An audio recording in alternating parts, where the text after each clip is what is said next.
Zeynep ket dileğimin vinda Hesten min şeyti biraz tihinde Evin xwar beriya temaye Ezli vırmayim betu heriya xwetaye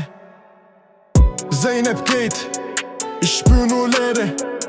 Jede Ecke schreit, Liebe so schwere Ihre Stimme klingt, doch nicht bei mir Ich ruf nach ihr, sie hört mich nicht hier Die Nacht ist dunkel, Herz zerbrochen Erinnerungen brennen, kein Wort gesprochen Zeynep gitti, ardında sessizlik Aşkın küllerinde kalbim paramparça hislik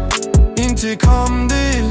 ama sitem ağır Gözlerimde yaş, içimde yangın hala var Dimdik dururum hatırası yaksa da Sevgiyle öfke karışır içimde fırtınada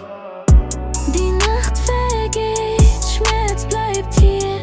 Zeynep im Herzen, Liebe so tief Ich geh weiter, Herz noch schwer Erinnerung bleibt, Sehnsucht nach weg Dilimin vinda, hesten min şeyti biraz tihinde Evin xwar, beriya temaye Ezli vırmayim betu heriya xwetaye Zeynep geht, ich bin nur leere Jede Ecke schreit, Liebe so schwere